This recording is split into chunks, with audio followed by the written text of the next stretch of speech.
Hello, everyone. Welcome to the Perseverance Mindset Podcast, where we dive into powerful stories and insights from leaders who've made a mark on the world. And I have a great guest with me today. In today's episode, we're honored, and I mean that in every letter of the word, honored to have a special guest, Dr. Bill Boyer, a veteran of the United States Marine Corps. We're going to explore the topic of leadership through the lens of someone who's seen it firsthand in the toughest of environments. And again, it can't get any more tougher than a United States Marine. I'd say Semper Fi, and thank you for your service, Bill. It's an honor to have you with us today. And thank you, John, and thanks for having me on today.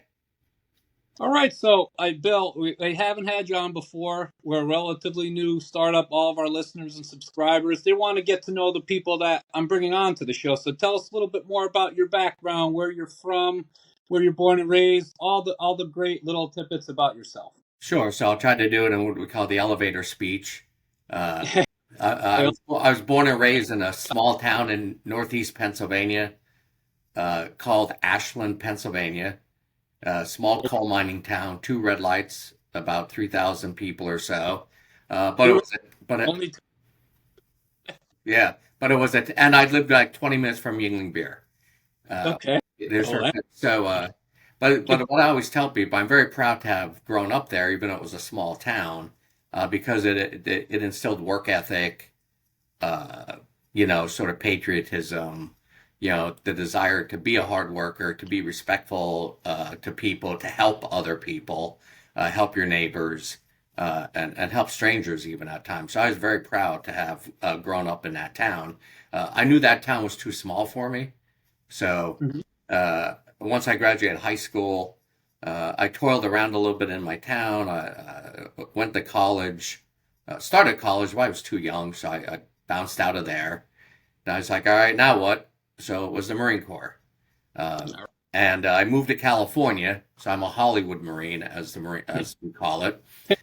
And our Paris Island brothers and sisters would call us. And what's interesting is what prompted me, in a sense, is that my grandfather is a Pearl Harbor survivor, Wow. and then worked on the missile project.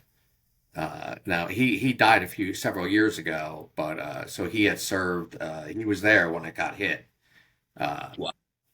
What an incredible! I just want to point out what an incredible story, because I don't even know how many Pearl Harbor survivors are still living on this. I don't think there's a lot left, to be honest. And then it was interesting. I moved to California. I actually moved in with my aunt and uncle, who happen to both be Marine veterans. You don't say. You don't say. Right? Yeah. So my uncle was what we call a Mustang. He was enlisted, that then went officer. Okay. Mustang. It's called Mustang in the Marine Corps. Okay. So him and I talked a lot, and then I just went down to the recruiting station. I thought about it in high school here and there, because you always see the Marine commercials, right? To me, they're the best commercials on TV, but I'm biased. Their uniform is the best of all the services. Anybody could try to argue that, but that's okay. So I went down, went into what's called the delayed entry program, and I only waited like a month and a half. But my uncle served in both Korea and Vietnam. Okay. He was actually battlefield commissioned. Because as you probably know, in Vietnam, a lot of officers were, dying. Some of them because they're being fragged by their own troops. And so he went from a staff sergeant to a second lieutenant. And then he retired at the rank of captain. Now, let me ask you this. How long is a natural progression of that? How long typically? Do you have any idea? Most enlisted guys stay enlisted. They don't switch over to officer. I think he was just good at what he did, and he was noticed. And when the need came to try to have more officers, he was whatever back then the procedure was to battlefield commission somebody. He was there and he got it. But he went in as a private in boot camp and came out a captain. And so he saw several tours in Vietnam. The usual stuff with the ribbons and stuff like that. And then he would tell me some stories about the Marine Corps. And then I I went into the Marine Corps, I think it was January 18th, 1986. So it was 39 years ago when I stepped on what we call the yellow footprints at Marine Corps Recruit Depot. And that was an eye-opening experience because you kind of don't, you're not you anymore. You know, the government is full control of you. You are forever changed, and I know this from many of my good friends that I went to school with. Many enlisted people, whether Army, Marines, Air Force. Marines are different. Everybody knows that. Marines are different. And what I would people say is like for I don't know about San Diego. I'm not using the term Hollywood Marine. I can't say anything about it.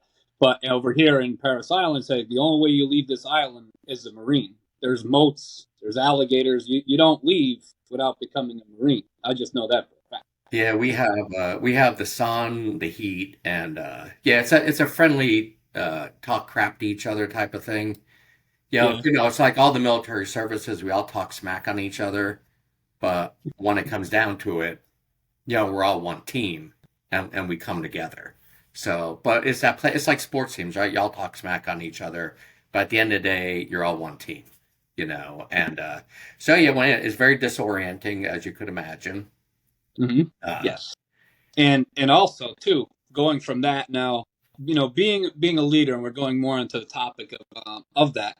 Being a leader in the Marines means leading in some of the most intense, high pressure situations. So Yeah, and you know, our drill instructors are amazing people in the Marine Corps. They really do take care of you, but they also, we use the term torture you in the process. But real fast, as you get to sort of this leadership identity, uh, you know, they take your identity away. Your personal identity is basically taken away from you, right? They strip you down. Everybody looks alike. Everybody's head is shaved. You all start talking the same, and then you're just trying to survive.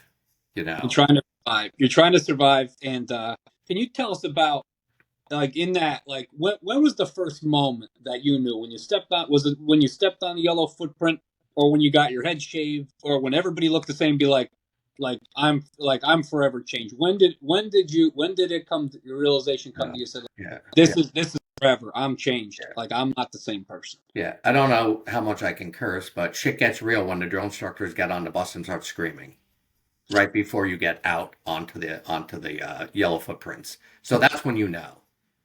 And back then they would take you in the nighttime. It's all it's Planned. all orchestrated. It's all orchestrated, you know. But What time do those buses arrive? Would you say? What time? it's dark out. You're so. I mean, anybody says they're not scared or have high anxiety, they're lying. You know, because you don't know what you're in for. You think you know what you're in for, but you don't know what you're in for. You don't even have a clue, even if you thought. And then you start to adapt, you know, and get into a rhythm. And then there's certain stages they work you through your phases, and then you eventually get to iron the Marine Corps emblem on your. Well, back then we ironed them. I don't know how they do it nowadays. It's a different world nowadays from 40 years ago. It's true. We used to wash our clothes outside with Tide and scrub brushes in boot camp. Now they probably have washer machines, but I don't know if they do or not. Okay, that I haven't heard. I've heard a lot of things, but I haven't heard. There's a lot of things that I can't even mention on here that they do. I'm pretty sure. Yeah, but then when you look back on it, you kind of laugh about it. But when you're in it, it wasn't funny. It's You know? But I really do consider the Marine Corps sort of the, you know, again, I have some bias because I'm a Marine. That's probably, I think, the greatest leadership institute or cauldron in the world. It's real world leadership, real world situations. You know, you can run around and, you know, not to slight anybody that's getting their MBA, but, you know, you can run off the Wharton or wherever, get your MBA and think you're this amazing person, but you haven't really done a lot. You know, I mean, you did because you got your MBA, but real world.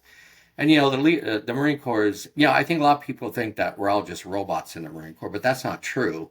The Marine Corps actually trains you to be your own thinker because they need to make you be able to make decisions in high intensity situations. You know, if you think about the Russian military, they have their biggest issue. I don't know if they still train like this. Is that the leaders are the ones who know all the plans. They know all this, that. The enlisted just follow. When the leaders are killed, they run around in circles because they don't know what to do because they were never trained to know what to do. Correct. The Marine Corps teaches right down to the private uh, that you're an individual, you're a leader, and you can end up being a leader. Everybody around you could get killed, and you're now the leader, even though you're a private. So You need to know what to do, and this is an important part of it, and this is why we wanted to have you on, Bill, because this is so important. We're talking about in life and business, and the communication is key. And I know that for a fact, just in business and ever business, from business to the battlefield, like the communication and the SOP and what people need to know when they need to know it, but knowing in advance and where that information, who has information, and more people that have the information, the better prepared you're going to be, just overall. And that's just it's a great like point leading into our podcast here. yeah, And yeah, it's very true. You're right, and so I mean, if I had to go back to the Marine Corps again, I would do it all over. I'm a little older. I got a lot more injuries, but if and a lot of us do this. If our country called us, Yes, yes. And my brother is also actively serving as well. I think he's finishing. I don't think he is finishing his basically his 24th year in the U.S. Army, three wow, tours, and two in Afghanistan, two in Afghanistan, one in Iraq. So he is actually retiring. I think it's this year. oh wow, So we're a military family. Myself, my dad's dad got the Purple Heart in the Second World War. His name is actually on the World War II memorial in D.C.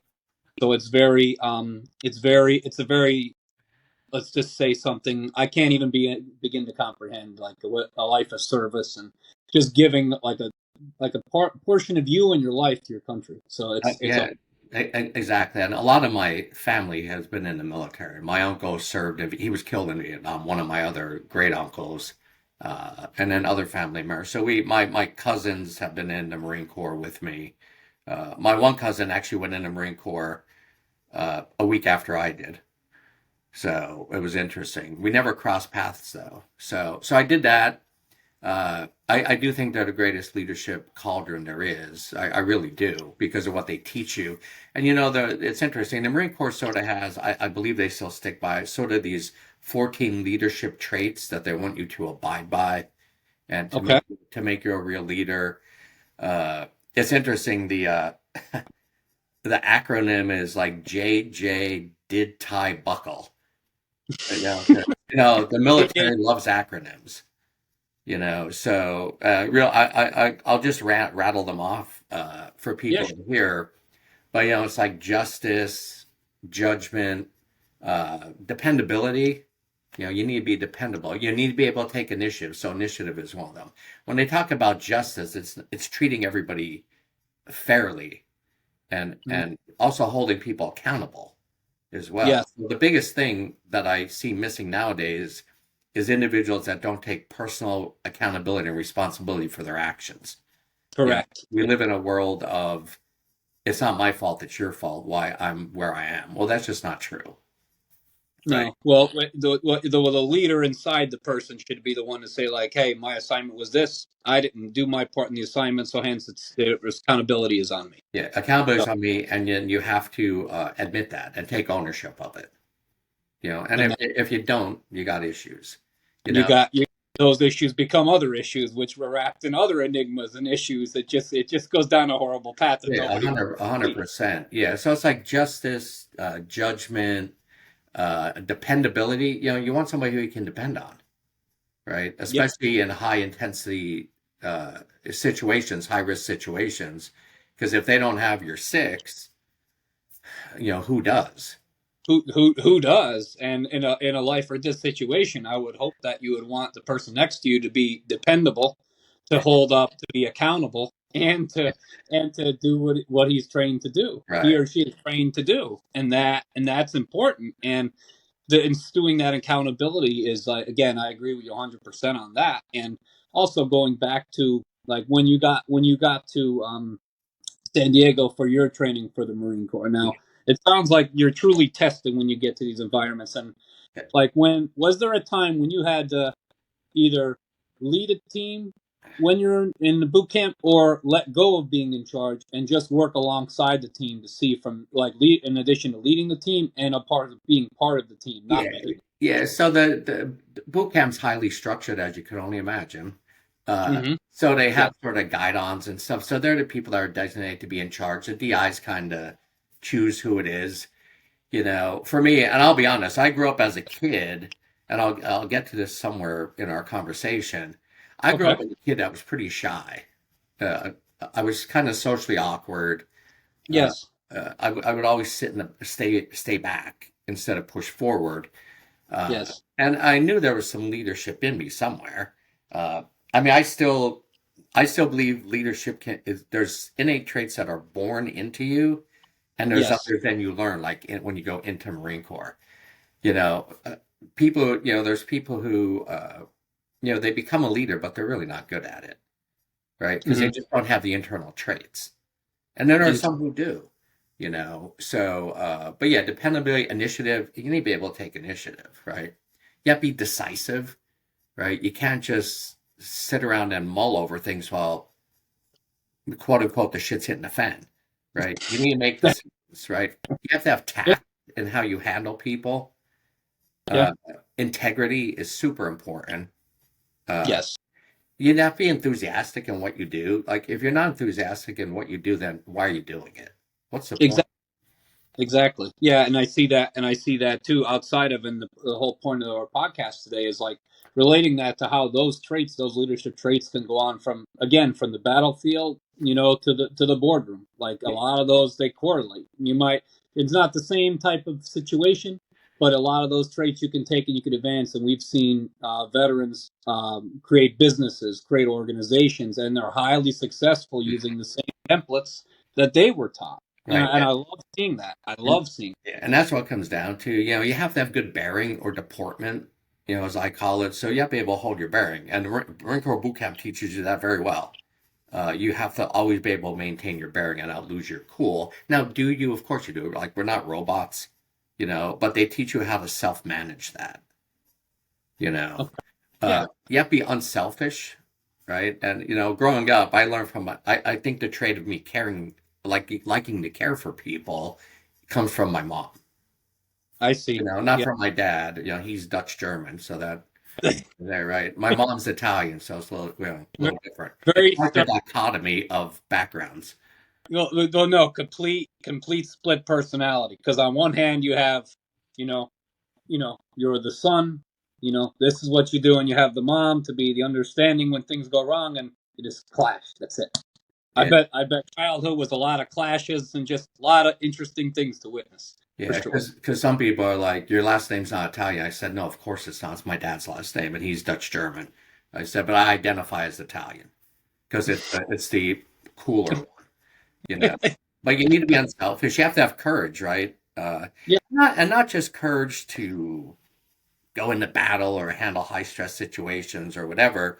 I call it professional courage, in that you have to step up or step in when things aren't right and say something. So the courage to step in when it's uncomfortable. That's professional courage, to do that. You have to be knowledgeable about what you do, right? You can't be a dummy. Yeah. Loyalty is a big thing. Loyalty is a huge thing with me. And then you have to have the endurance to, quote unquote, endure through tough situations. And the Marine Corps teaches you all that. And they teach it very well. And it's almost like if you're in school, right? You either absorb it, internalize it, and move with it, or you don't. And it's just like school. You'll have bad students, good students, excellent students. You have the same in the Marine Corps, right? We're still humans. Some people, I internalized it. And so I always tell people I sort of, I don't want to say became this monster, and that I was this shy, sort of social awkward, backward kid. But then the Marine Corps allowed me to, quote, kick open the door and walk through it. And Yes. that's why nowadays, like, I'm very direct. I'm very confident in myself, and I attribute that to the Marine Corps, and That's awesome. and to nobody else. Yeah. I attribute it to the Marine Corps, and the Marine Corps sort of allowing me to pull it out from within me and pull out what was in there. Just was being sort of tamped down because I was afraid, to be honest. Yeah. And they allowed me not to be. Well, you weren't allowed to be, so. And I can relate to this too, and this is why this is such a great conversation, and we've got so much more to get through. I can say that personally for me, because when I came, again, my background is a little bit. I moved from a similar town, small town, up by Scranton, Wilkes-Barre, Paulpack, that area. Came to a big city. I literally lost a business. I wasn't working. I was staying with family. And when you come from that little small town and you go to, again, from you going to LA, or for me going from where I was in a little small town, same state, just a whole different other side of the state to like a major city. And it's like a culture shock. You're like looking around, there's so much more people, there's like everything going on, and you're not familiar with that. So your environment forces you to change. And how people handle that change is like sometimes positive, sometimes negative, but you change. You're forced to change. You're forced to change. And it's true, my town that I grew up in was what I call a very homogeneous culture, right? It was all white Okay. people, right? It was all white people. And when you go in the military, it's every color, Yes. right? It's every color and every background from all over the United States. And so what the drill instructors always tell us is that we all wake up green, meaning we're What all, a great scenario. What a great point. yeah, we're all one color. We're a team. We're in it together. We don't see color, right? We're here for a mission. And I don't like when people say, "Well, that's just a cop out." It's not a cop out.